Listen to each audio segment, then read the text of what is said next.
I'm Carolee Garrison, and this is Seeking Sunshine, where we're going to find the positive in the trials of life. There are times when life just brings you down, down, down, down to the ground. And it's hard when you can't see the light, 'cause things don't look so bright. So now it's time to reframe and retrain your brain. It's time to look for the good.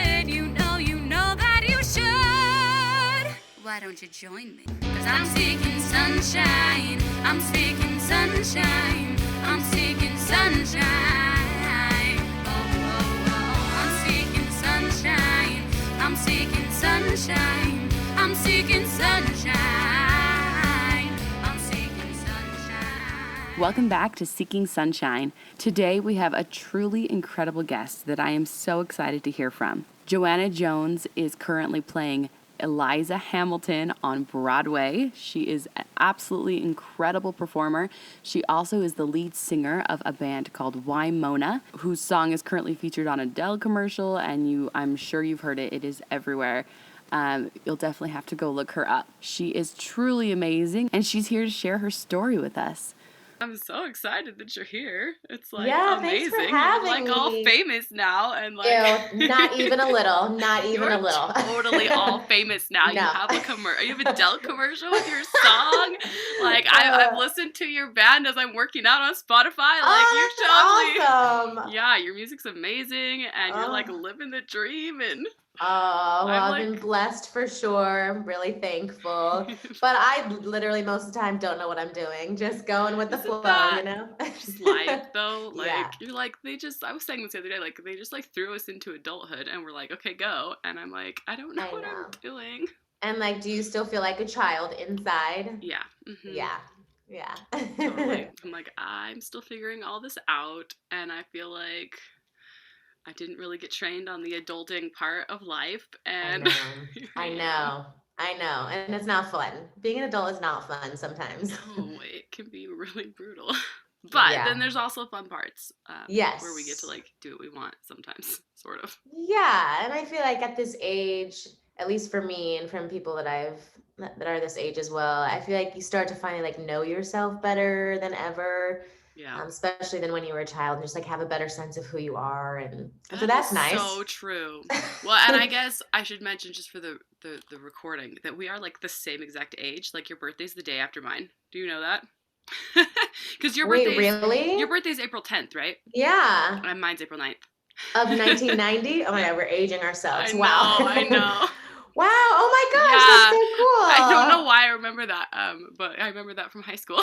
I think I remembered you were an April baby, but I didn't remember it was like literally the day. Yeah, yours was like literally the day after mine. Oh my God. We're like the exact same age. We are. Wow. Okay. That's cool.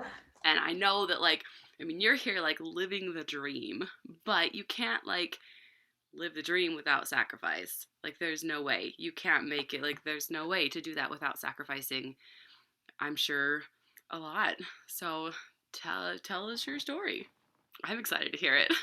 Yeah. Well, thanks for having me. Yeah. And it's true. Like even with any measure of success, there are still always like just challenges and problems and like life things that like make it hard, you know? So I guess maybe before you start, let's do like a list of all your amazing things.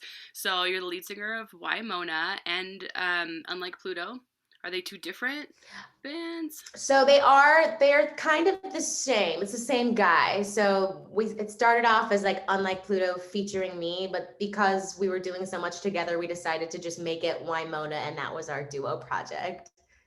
Well, and Wymona got the song with the Dell commercial, which I had been listening to Spotify while I was working out, and I heard and I saw it, and this Dell commercial came on Spotify, and I was like, oh my gosh, that's Joanna. I know it. I know that's Joanna. And I like went and looked it up, and I like, yeah, totally that thing, we got so lucky. We got so lucky with that. And that it just like plays like, I've had so many people be like, oh, it just played on my Amazon or my Hulu. I'm like, oh my gosh, really? Like, great. That's fantastic. So, it's everywhere and it's amazing. Oh, it's fun. That was a special song for us too. So, so that's close It's to an my heart. awesome one. Yeah. How long ago did you guys record that song? Oh my gosh, a really long time ago. Yeah. Like in 2015, maybe.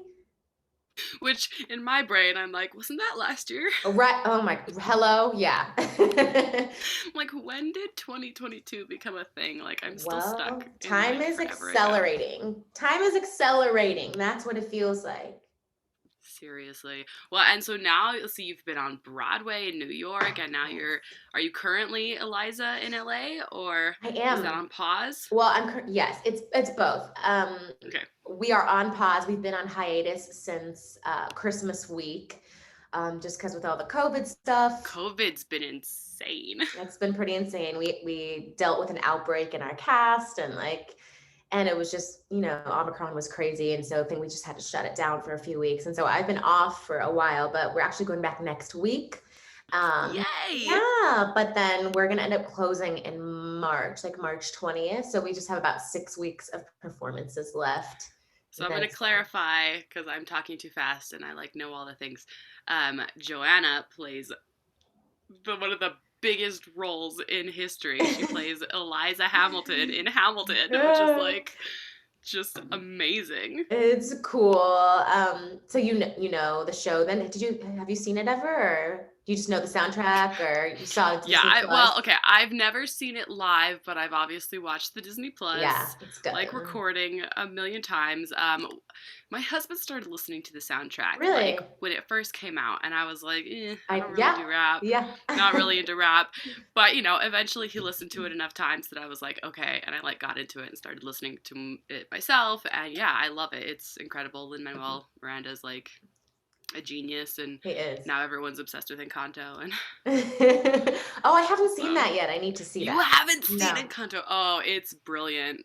There's a reason it's top of the charts. Oh, okay. You're not the first person to say that, so I have to watch it. He blew it away with that one. I mean, I'm so obsessed with it that I've been begging my kids to watch it more, even though they're over it. I'm like, no, wait, I want to keep watching it. They're like, Mom, we've seen it. You're like, don't you want to see it again? Yeah, they were like, we should watch something else now. And I'm like, no, let's keep watching Encanto. I love it. I want to keep. We're still listening to the soundtrack, and we've been listening to it nonstop for a month. So. Oh, okay. I definitely have to check that out. Totally recommend it. I definitely do.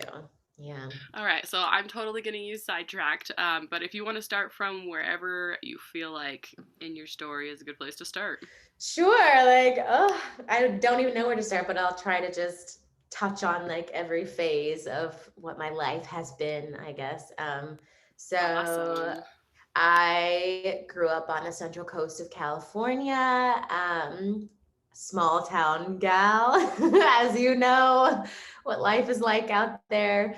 And since I was, I want to say 3 or 4, I always knew that I wanted to be a singer. And I feel really blessed that I have always known that, because there are a lot of people even our age that still don't really know what their passion is or what they really want to do, or they're just working a job because they have to work, but not because it feeds their soul or anything. I so feel that, because I've also had that singing burning in my soul desire. And so for a really long time I was like, that's not really realistic, and just kind of shoved that aside, and I'm just now finally pursuing it.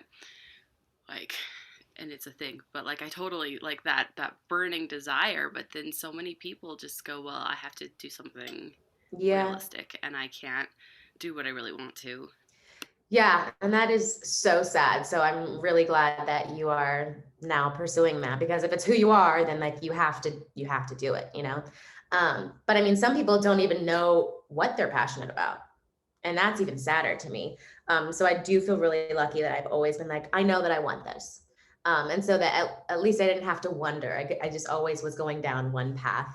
And so, I mean, I would sing in church, and I would sing at the school plays, and I would write music with my little girlfriends. And although I will say that I had crippling anxiety and stage fright as a child, I would make myself sick. I don't know where that really came from. I was just terrified, but I also would say that that's what I wanted to do. So it was this weird like Oh, I feel that. I juxtaposition. totally get that. Really? Okay. Oh yeah, no, still like even still singing in church, which I've done a billion times. There's times I'll get up there and I'll like just be shaking, and I'm like, what is wrong with me? Like I've done this a million times. I know how to do this.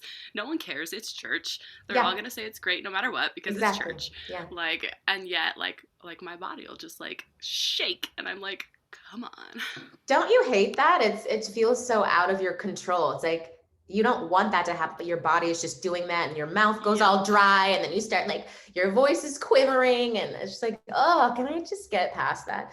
But even to this day, with everything that I've done, I still have moments of that, and that I have to work through. And it's just like a challenge that's just been, I think God allows that to be on my life to like, A, keep me humble, and B, to like force me to face the fear, to show me that on the other side, like, see, you can do all things with my help. That's sort of a thing, great way to put it. I love that. we gotta stay, we gotta have something that always challenges us. So maybe that's one of mine. But so that was when I was a child. I had a very happy childhood. And then I remember seeing my first musical actually at PCPA, at I think it was the outdoor theater too. And it was like Pirates of Penzance. When I was, Love Pirates of I know. Penzance. I still listen to that soundtrack to this day, by the way, because it's just Gilbert and Sullivan. It's so good. Like, it's just so good. I'm okay. I guess I listened to it sort of. There's a Minion version of the Modern Major General in is it? It's either the Minion movie or a Despicable Me movie. I Are can't you remember which serious? yeah, I have kids, and so they sing Modern Major General in like Minionese. No. So I'm gonna count that as like I totally still listen to like highbrow art. That is amazing. I have to check that out as well. But I think that was the first time that I realized that, you know, you could marry singing with like dress up and pretend. Oh my gosh, I love it. And like dress up and pretend were my favorite games as a kid. So I was like, wait, I can sing, dress up, and play pretend all at the same time. That is theater. That's what I want to do. That's the dream. That's like the dream right there. Yeah. And so I was thrilled by that. I was like, I can do that. I want to do that. And so then I guess when I got a little older, in like junior high, actually, I guess it was like more sixth grade, I did my first like plays in theater. And it was like in school. And then I also did a community theater show, and I started to get introduced to the world of theater and sort of like fall in love with it and really feel connected to it. And then of course, coming to drama with Robin Mechik, that program was just such a wealth of, I mean, we were so lucky to be in that program. I mean, Yeah. and got to just do show after show after show and really just learn about the culture of theater, and like, and really just like get it ingrained into my soul. And it was that made me decide.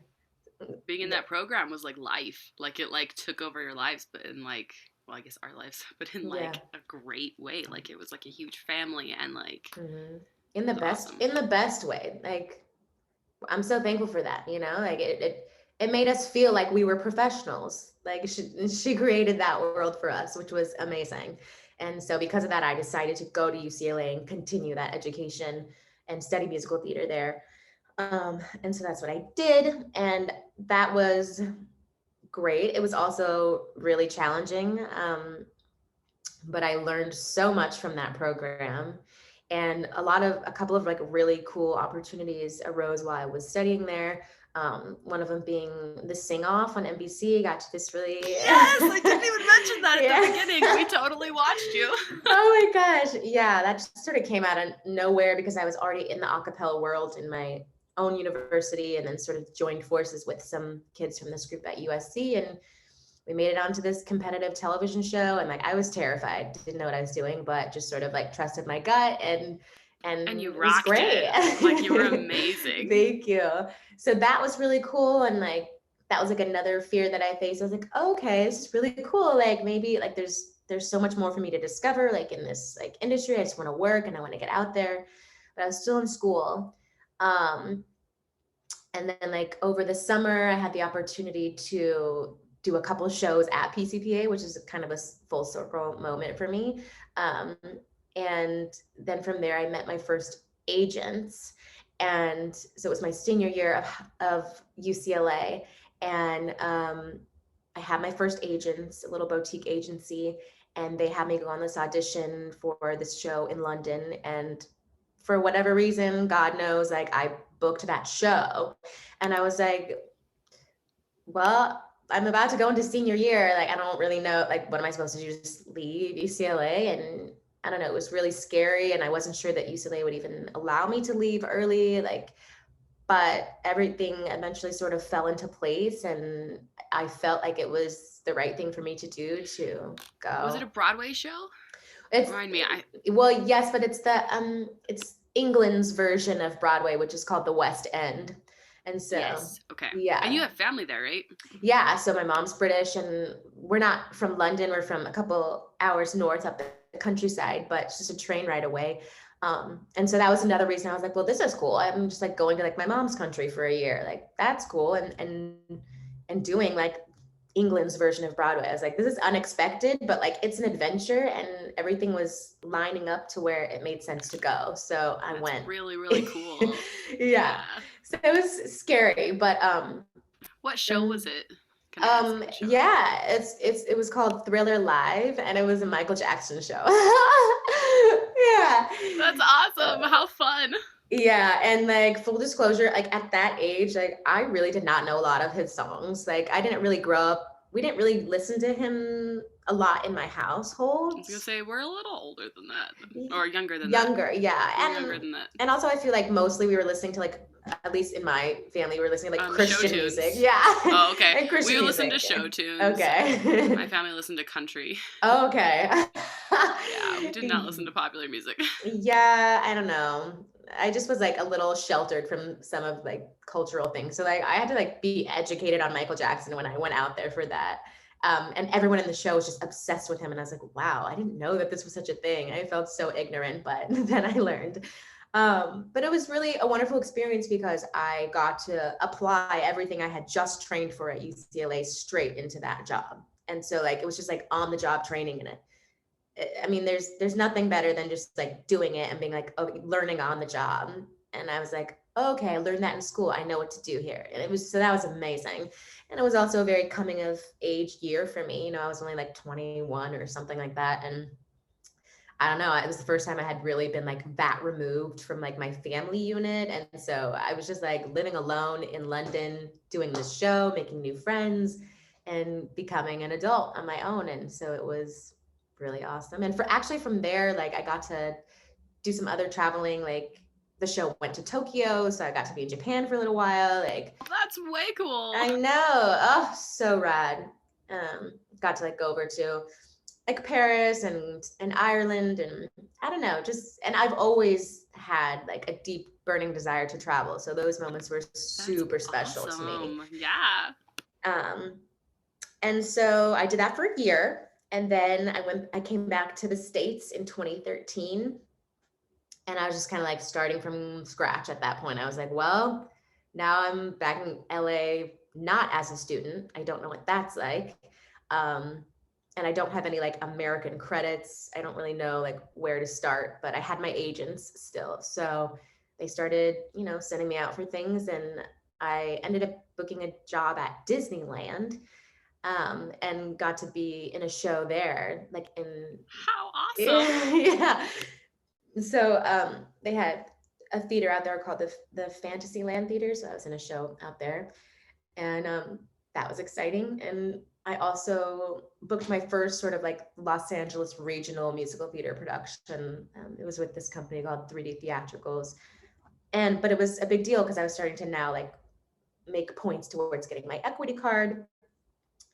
And so I was like, okay, cool. Like I have these things going on. And then in the summer, really an amazing thing happened through my agents. I got to do a couple of shows through the Sacramento Music Circus. And that's an equity house. So in order to join, like they gave me my equity card. So I got my equity card like a lot sooner than I thought I would. So I was like, this is amazing. I did those shows.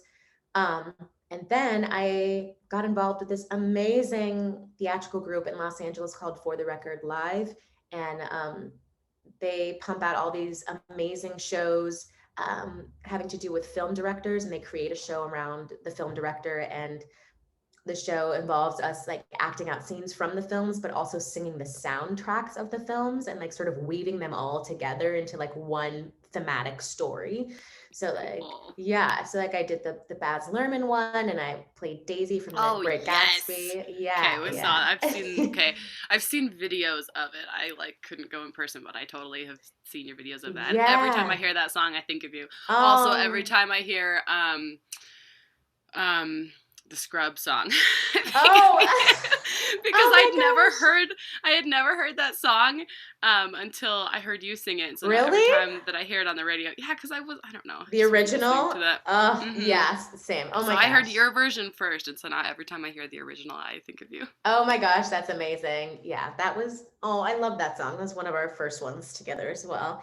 Um, so I guess this is like between like 2013 and 2015, I I was just sort of in LA doing the starving artist thing. I was doing like these shows like on the weekends at night in like a nightclub or like a bar situation. It was like a very informal, like nightlife-y show, but like a full production happening. And then sometimes I would book a That was show. the Baz Luhrmann run, right? Yeah, we did Okay. Baz Luhrmann, and we did a Tarantino one, and we did Which were fabulous. a Like the John Hughes one. costumes It was were so like, fun. oh, gorgeous. It was just fun. Like it just felt like it was not, it was less pressure than musical theater because it was like in a different environment than like a formal theater, but you still had all the elements of a full production going on, but it's like, it was an immersive form of theater. So people could be eating their dinner and drinking, and I'm standing in front of them, just like belting my face off. Like, and so That's awesome. it was really exciting. And I felt so alive during that time. And the people that I was performing with were amazing, and they became like my community.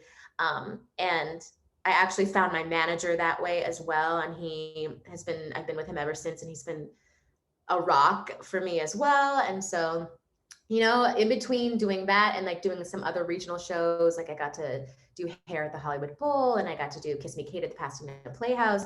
I love Kiss Me Kate. So great. In between that, it was like I was just like auditioning, trying to like get something on TV, or like trying to just like figure out like what's going to be a more stable gig. Did you find it really like nerve-wracking when you were like in between different gigs? Like what is gonna happen next? Oh, and that is the life of an actor. Like, like work is so not promised. Like it's so unsteady, and you could have an amazing job one year and then like a couple months later literally have nothing. So it's very much a roller coaster.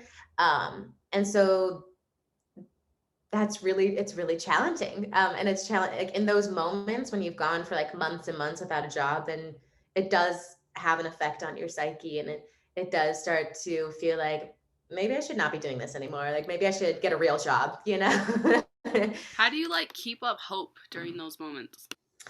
Yeah. I guess moments is a little bit of no, like, yeah. I mean, it's like I said, it's a roller coaster, and I mean, things could get pretty dark sometimes.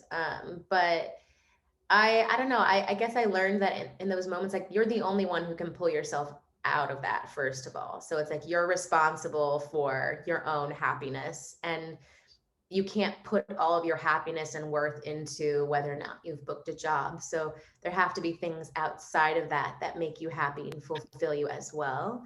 I love that. Absolutely. And so, I mean, some of those things that I still have, I like to think of it as my toolbox, basically. And I still use my toolbox all the time because, like, even as I said, my show is closing after March, and like I'm back at the same place of not having work again. So, some of those things are, like maybe like exercise. Like if I'm feeling super, super down one day and like not feeling like doing anything, if I go for a walk or something, like literally like the chemical exchange that happens in my brain puts me in a better mental state that day. And it's just like a day by day, how am I going to live this day and try to find joy in this day? So if I need to do that, if I need to meditate, if I need to see a friend of mine that makes me feel good, if I need to see my family, my baby nephews, and like hold them, and that if that gives me joy, then I have to do that.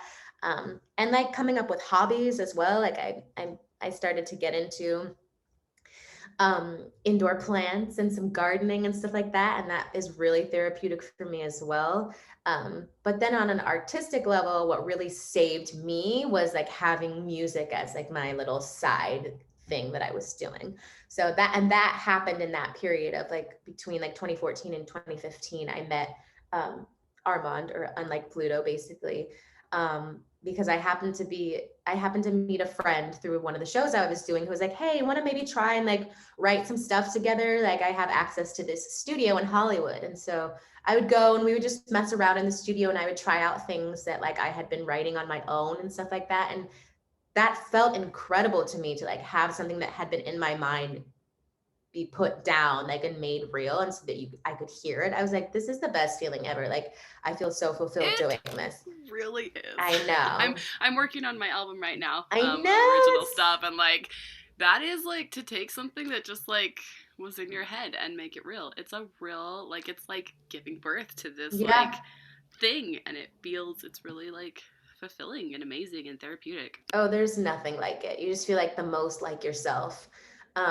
So I did that, and then through that I met Unlike Pluto. We just decided to like just try out if maybe like we made sense together, like music wise, and it turned out that we did. And like a couple of the first things that we did together just like seemed to do really well because he already had his own following and stuff like that, which that was really lucky. And so it was like, ooh, this is a really great working partnership. Let's just keep making music and see what happens. And so then I had that. So like anytime that I wasn't working, I had that to creatively fulfill me, and that like kept me going, honestly. And so then Yeah, that's awesome. Yeah. And then I booked a show out of New York that was going to do a tryout in Chicago and was supposed to move to Broadway. And this was in 2015. And I was so excited. I was like, oh my gosh, this is my break. I'm finally gonna go to Broadway. So we go out, I move my entire life, get rid of a bunch of stuff, pack up my whole life, say goodbye to everyone, and I moved to. Well, and moving is the worst. I've like done it so many times. And across the United States. Ugh. Oh, I know. I feel like I've moved like every 2 years, like on the dot, and I'm so tired of it. But such is the life. Awful. I think we've moved about every 3 to 4 years. So not quite as much, but it's. But with a family, yikes. Yeah. Yikes. So I was like, okay, this is my thing. We were about to start the run in Chicago. And right before that, they were like, so we have some news, like it's not going to go to Broadway next year after all. Like it's just not the right time. Sorry. Oh no. And I was like, well, I literally just moved my entire life over here. So what am I going to do? I wasn't ready to just like hustle it out in New York City at that point. For some reason, I always knew that's not what I wanted. So I went back to Los Angeles with like nothing. I didn't have an apartment, like had gotten rid of all my things, like, and I subletted for a little while, but then I literally, all my things were in my car and I was just staying with friends. Like I was living out of my car. So that was a low point for sure. At the beginning of 2016, I was just like, I have no idea what I'm doing and I'm living out of my car. So this is the artist's life, I guess. And so then from there, it's gotta be like really hard to put down roots anywhere when you're only in a place for like however long the run of a show is, which for Broadway, that's a lot longer, but for most other shows, it's not that long. I mean, maybe a couple months. That's exactly right. 6 months. Yeah. I feel like any of the regional shows I did only lasted like a couple of months because that's, then another show comes in and that's how it goes. So yeah, it's just really unsteady, and it's like this roller coaster of ups and downs and being like, maybe I shouldn't be doing this, maybe I should get a real job, and sometimes getting like, a real job to pay the rent, and I'm doing whatever you can to survive, and like deciding that you're going to continue on in spite of it, for whatever reason. And so in 2016, I got the opportunity through that same theater company that I had done all those like Baz Luhrmann and Tarantino shows with, to go to Vegas and put the show up there. So I moved to Vegas in 2016, and I was there for about 6 months, and we did the show there, and it was so fun and challenging in many ways, but like in the best, like challenging in the way that I'm like, ooh, I'm growing from this. Like, because I did this show, I know I'm ready for something even more challenging. And what kind of challenges, just out of curiosity? Well, it was vocally challenging and physically Oh yeah, challenging. to do that every night. Yeah, it was and I had to overcome my fear as well. Like I was terrified of how big my responsibility was in that show. And I was like, actually don't know if I can do it, but I had to do it. And so I made it work, and I did do it. And like when you come to the other side of fear and you've like achieved it, you're like, oh, I didn't need to have that fear because I could do it all along. And the only the fear is just myself self-sabotaging me. And like I don't need that. Like why do we do that? So we did the show in Vegas and I came back to LA at the end of 2016. Um, and then I did Hairspray Live with NBC, and that was really fun. I remember that.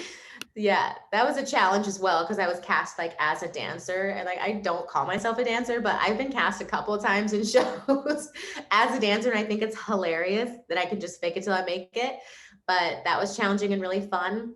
And then 2017 came. It was pretty quiet. I did like a workshop here and there of a show, but then it was just me and my partner Armand focusing on Wymona, and we decided to make Wymona that year and just record whatever music we wanted to. We started off with like some covers and stuff and just like taking a cover and completely like deconstructing it, flipping it upside down and making it in a new genre with like a new, I don't know. I think I've listened Light. to all of them, so yeah. Fabulous. They're amazing. Thank you. They are amazing. Thank you. It was so fun. Oh my gosh. It felt so fun because music like that, like, and being in the studio is the only place where I felt like I had my own creative control and freedom to like express myself however I wanted to. Yeah, because in the theater, you don't have that Oh, control no. because someone else is in charge of every single aspect. Oh, it's Someone else is in charge of your hair and makeup. Someone else is in charge of what you get to wear. Someone else is in charge of the way that you act because it's their show and they're directing you. And Oh so yeah. I totally see that. Oh yeah, it's like micromanaged. Like every breath, literally every breath you take is like managed by someone else. And so So how do you deal with that, like emotionally and as an artist? sometimes you just go into like, this is my job and I'm just doing what I'm told. And other times like it's just a fight to bring moments of yourself and yourself as an individual, unique artist to the role, even though like it's within the confines. And you can find moments of that for sure, but it's definitely challenging. It's different than having your own creative control, of course. So I had that, and I had this other project that I was doing for a while with this other amazing producer, and we released some songs under the name Joanna Jones as the Dame. I don't know. It's because it was a completely different sounding project. Well, I'm going to have to go look that up now because I haven't heard those ones. Oh yeah. So they're really like, kind of like dark and cinematic and like film noir-y and everything like that. And love it. And so those songs that I make with her are for like what's called like syncing and licensing. And so we get those placed on like television shows and stuff like that, or like trailers for movies and stuff like that. So I had these two music projects. I was working on them. And then in 2017, I got this audition for Hamilton. And I was like, I had seen Hamilton because I went to New York, and when I was in New York in 2015 for that other show, I went and saw the show because I know Leslie Odom Jr. from college. And so I went, cool. Yeah. And so I went and saw the show, and I had no idea, like I was really actually ignorant of what was going on Broadway at that time. And I had seen like a clip of it on the news, but I was like, that seems weird. Like a period piece that's wrapped, like what? And so, right. But then I went, and Carolee, I literally, my mind was so like, I could not believe what I was seeing and hearing. I could not believe. I was like, this is what I have been waiting for my entire life. Did you get to see the original cast? I did. That's amazing. I was weeping. I could not believe it. I was like, this is the best thing I've ever seen in my life. And I was like, and I remember saying to myself, this is the kind of work I want to be doing in theater. And it changes the world. It like absolutely, just hands down. It's just like, I love stuff that's just like unique and hasn't been seen and heard before. Like that's what really gets me going. I don't like repeats and copies of things. I just like stuff that was created out of someone's soul that just came out, and it's like, whoa, we've never seen this before. Well, and it kind of like opened the door to new theater, because so much of theater is, which, and like, there's a lot of really great shows out there, but that's kind of just, they're done and done and done, you know, over and over and over again. And it's really hard to break in new theater pieces. Like, people are kind of like, oh, I just want to see what I've always seen. But like, Hamilton's kind of opened the door for new stuff in so many ways. Exactly right. That's exactly right. I mean, I feel like a lot of stuff is kind of like recycled. It's just like, oh, a revival of some of this and that from like a million years ago, or you know, stuff that's just really easy. Like, oh, we'll just make this movie into a new musical. We'll just make this, you know, artist's life into a new musical. But like, what about like brand new stories with like different voices, like in different unique ways? Like, I don't know. That's what I'm really hoping more of that comes to Broadway. But I'll never forget, I went to Leslie's dressing room after it, and he did say to me, he's like, oh, you'd make a wonderful Peggy. And I was like, oh, like, great. And then little did I know that like 2 years later, I would be on that stage as Peggy, like on Broadway. Like, I had no idea. And it all happened very kind of fast, I guess, like in the spring of 2017. So I'm curious, was it hard to get the audition? Was that like a difficult thing? No, it wasn't. No, it wasn't, because my agents are bi-coastal, so there's people in New York that are in the Broadway world submitting me for things all the time. But this was like an informal audition. The audition I got was for what's called future replacements. And so it's not like, oh, we want to cast you right now. It's just like, oh, we want to see who's out there so that we know who kind of like fits the show in case we need to fill something. Yeah. So that's what my appointment was in the spring of 2017. And I think it went well, but like, I didn't really hear, I think I heard like, oh yeah, they liked you, but I didn't really hear anything else besides that. So I just moved on, kept doing what I was doing. And then I think like a month later, they came back and they asked me if I could tape for all three sisters. And I was like, ugh, this is so much work. Why am I doing this? But I did it, and I made this huge tape. Learning that music is no simple task. I mean, no, I know. I'm sure you know it way more than I do, but like, that music is mind-blowing, and yeah. It's challenging for sure, especially like the rap, like Angelica rapping. I was like, I don't think I'd ever done that before. I know. Yeah. I had to put that on tape. I was like, what am I doing? But I did it. And looking back, they were just sort of figuring out like where they could place me, or if like I would be someone who would be a swing and could play all the roles or something like that, or if I just made sense as one character specifically. Which that has to be like incredibly challenging, to be a swing and like, okay, just jump in and know all the parts. Like, the women who are swing and the men who are the males, the swings are unbelievable. Like, that is literally their job. They know all three roles, and at any point they have to be able to go on for any of them. Well, and with all of the COVID crap that's been going on, I'm sure that they've had a lot more opportunities to jump into every role. Oh, they have been working their butts off. They've been keeping the shows afloat. So, wow.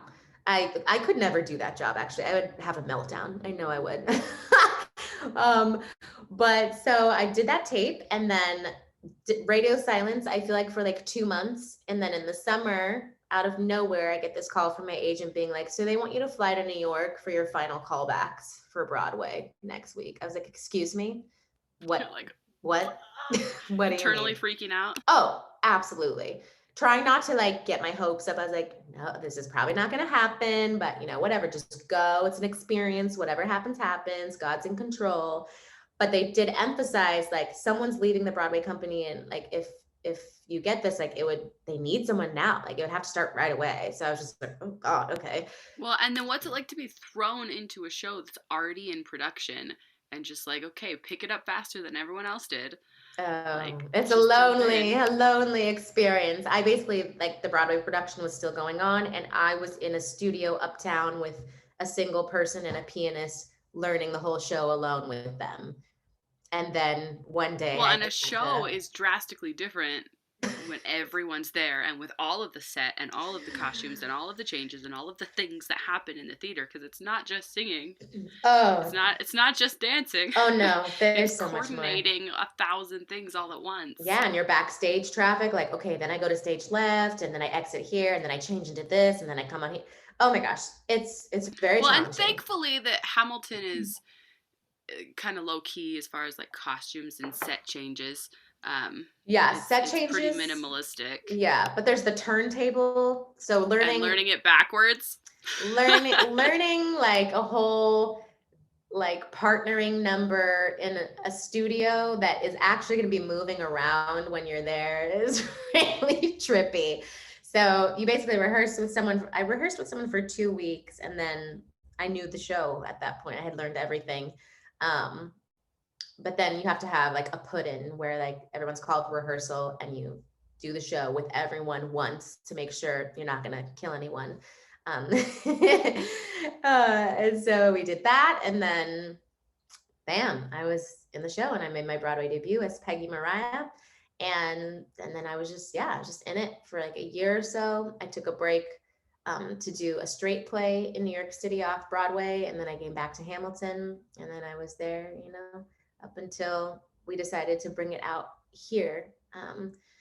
And while I was in New York, I had a fabulous time. I even though it was very busy and stressful, I still ended up doing a lot of other things. I was making sure I was singing live, like around town, with bands and stuff like that, and still was working on my music with for Wymona across the way. So like a couple of times he came to New York. We and live we did in stuff. A digital age. As we know, yeah. So I remember recording songs in my apartment while he was like on FaceTime with control of my computer and like editing and producing. It's just amazing. So so that was really cool. And then I've been back here. So tell me, what's the schedule like as somebody who's performing on Broadway? Because you're like working nights, right? Pretty much. It's pretty brutal. There's 8 shows a week, and on Broadway. So double Saturday? Well, yes, always double Saturday. Our Broadway schedule was double Wednesday, double Saturday. My schedule out in Los Angeles is double Saturday, double Sunday, which is brutal. Yikes. But yeah. Just a double day is hard enough on its own. But to do 2 in a row. It's brutal. And so like the rest of your time, at least for me, was consumed with making sure that my voice was healthy, that like I was getting enough rest, that I wasn't too tired to do the show, that I was staying healthy. And it was really hard to balance like personal relationships and do extra things on top of it. Like it was definitely a challenge. It's a weird schedule, and it's like the opposite schedule of like the normal like working hours. So like having a social life and meeting people outside of your immediate sphere is really challenging and difficult. So like you said, it is kind of difficult to put roots down when you're just sort of moving from contract to contract and only kind of interacting with the people in your cast. And so it's challenging for sure. But then, so we moved back to LA. We were supposed to put the show up in 2020. And then, as you know, everything shut down. Like the same weekend we moved out here, the day of our first performance, everything shut down before we did a performance. So then I was just in LA in this new apartment that I had rented with no idea what was going to happen, how long I was going to not be doing the show. But they didn't cancel it. They just put it on hold, right? Yeah, it was just kind of like I know of a lot pause. of shows that got straight up canceled because I was at BYU at the time, and so we had like a full-blown production of Peter Pan that they had everything ready for. They were in like dress rehearsals, and it never saw a light because like it just completely shut down. So at least yours didn't get like totally nixed. That is so awful. I'm sure that happened to so many people, and it's so because you can't just like. Yeah, not every production. Especially with students and in school, it's like you can move everything to online, but not that. Like, it just doesn't work. And people still have to progress. Time still goes by, and you can't just. Yeah, it's devastating what happened to the performance world and to like school and teachers and like students. Like, just devastating. But that was a really weird time.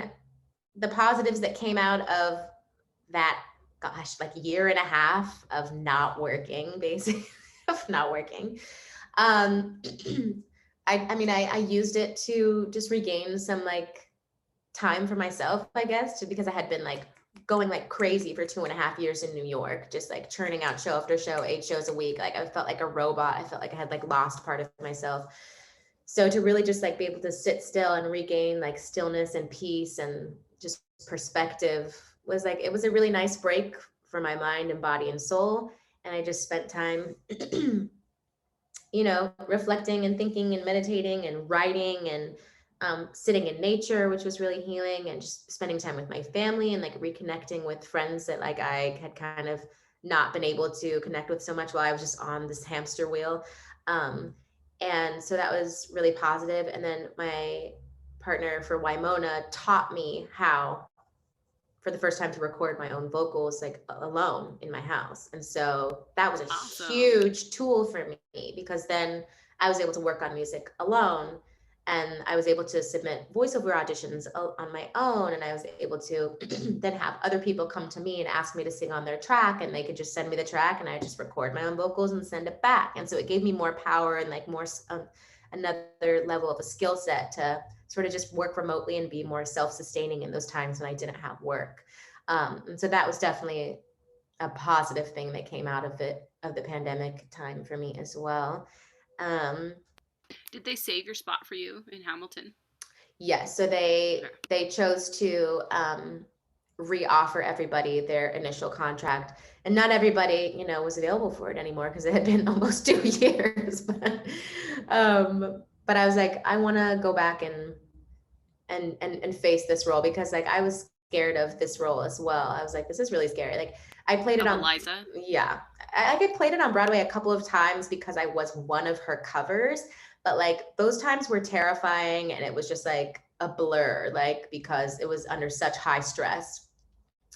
But this time I was like, I really want the opportunity of like facing this challenge and knowing that I can do this eight shows a week.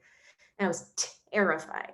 Oh my God. I was like crippled with anxiety. I was like, I actually don't know if I can do this. So we're just gonna see what happens.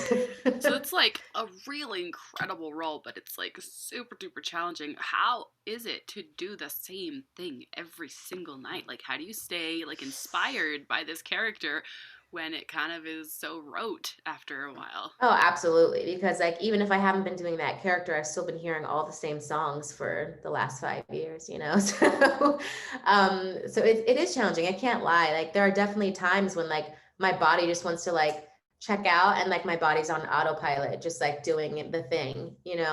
But that is the struggle every day, is to purposely try and be in the moment and learn something new about the character, and like, and make it new for the audience. Yeah, exactly. And it's true. Like I feel different every day as Joanna. So like I feel differently performing on stage every day. So I'm hoping like whatever experience I'm bringing from that day and of life into the show, like sort of infuses sort of a different color into the character. And I still find that every now and then, like I discover different things about her and in different moments of the show and different feelings, and I can always go a little deeper at some points, and when that happens, it's really exciting. But it is something you have to stay on top of, because it's hard to do the same thing over and over and over.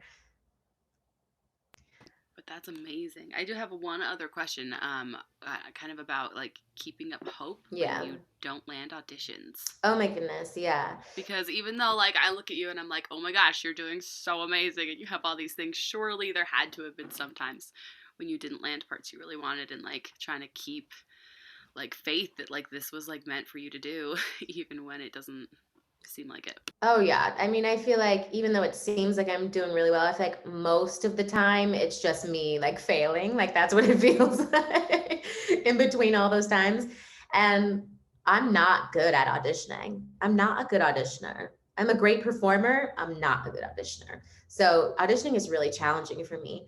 And so there have been, every time that I'm not booked, it's just me doing bad auditions basically. and feeling awful about them, or like sometimes doing what I thought was a good audition, but then it's a no, because in this business, like I would say like 90% of the time it's a no. Like 90% of being in this business is no. Because it's not about like, were you good enough for it? It's there's 100 people or more, trying to find, and then they're trying to find exactly what they're looking for. And if they find someone else who fits that just a little bit better or something. Yeah. And that's what I learned, is that there are like a million factors for why you don't get cast in the things that you don't get cast in. And we don't get to know what those things are because we're not behind the desk. And that's what's Which so frustrating. Sucks. Yeah. But that's something that like I had to learn to just be like, okay, well, that's not in my control. So why am I going to be upset about something that's literally out of my control? Like, I can only do what's within my control, which is show up, do the best work that I can do in the moment, and have a good attitude. Other than that, like, I have no control. Like, they could have already known who they wanted before I even got in the room. That's such a great way to look at it. So yeah, it's just like more of like a shifting perspective, and like not thinking of the no's as like, oh, that's because I'm not good enough and maybe I shouldn't be doing this anymore, and they didn't like me and they judged me. Like, I had to like shift my perspective to like, okay, well, the things that are for me, and God is saving those things for me. So all I can do is do what I can control, which is prepare as best as I can, do the best I can when I'm in the room, and then relinquish control after that. And that sort of helped like liberate my mind a little. But it is still challenging. There are still moments of like, oh, I feel like I did a terrible audition and now I feel awful about myself and maybe I'm just bad and like blah, blah, blah. Like, that's an ongoing struggle and something that I just have to choose to move past every time something like that happens. And then you book something eventually and you're like, okay, maybe I can do this. Maybe I am okay. And it's just like a cycle that's on repeat, which is why, like I mentioned, those toolboxes from earlier, like you have to know the things that will keep you going when you're in the valleys, basically. You have to know those things that will keep you fulfilled and keep your mind right in those moments so that you don't give up. Because if you believe in your heart that like this is like the purpose that like God has for you, then like it will happen, and you just got to trust and keep doing what you can do and fill your life with things that give you joy and that make you fulfilled in the meantime. I love that. That's so great. So I guess I have another follow-up question. You're really religious, and I've heard that like being in that kind of setting of like the New York or Broadway or whatever, like the theater setting can really like take a toll on like your religious way of life and your religious like mindset. How have you been able to stay like so faithful and positive when, I don't know, I guess I've heard that, maybe I don't know for sure that that's even true, but no, yeah, I mean, I like to personally steer away from the word like religious and just say that like I'm like a woman of faith and like I believe in God. I believe that like God is ordering all of my steps, and like God is like my comfort when like I don't know what I'm doing. But yeah, like living in the world of theater, it does sort of challenge sometimes like who you are, like how you grew up and stuff like that.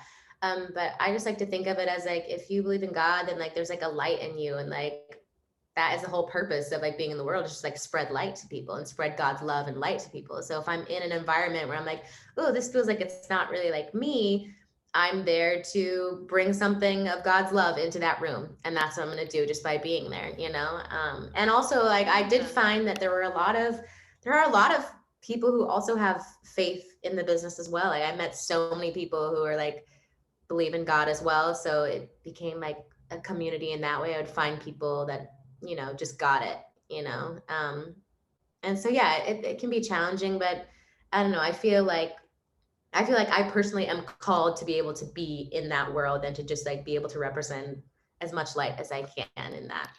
I love that, and I totally see you as a light in that world. You're such an inspiration, and you've like just done so many amazing things, and just love it. You're so awesome. Thank you so much for doing this. Oh, it's my pleasure. It was so great to hear from you, Joanna. I'm so excited to share your story with the world, and we are so excited to see where you're headed next. If you have the opportunity, definitely go check out Hamilton. It is so worth watching. Joanna is just an incredible performer, and also go check out her band, Wymona, and all the amazing things that she has done. Her music's incredible. She has such an amazing voice. Go check her out on YouTube or Spotify or wherever you go stream music from. Thank you so much for listening today, and I hope you have a wonderful day. Don't forget to seek the sunshine. Yeah, yeah, yeah.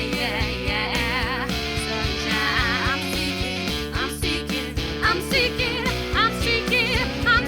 sunshine. I'm seeking sunshine. I'm seeking sunshine. I'm seeking sunshine. I'm seeking sunshine. I'm seeking sunshine. I'm seeking sunshine. I'm seeking sunshine. I'm seeking sunshine. I'm seeking sunshine. Give me some sunshine.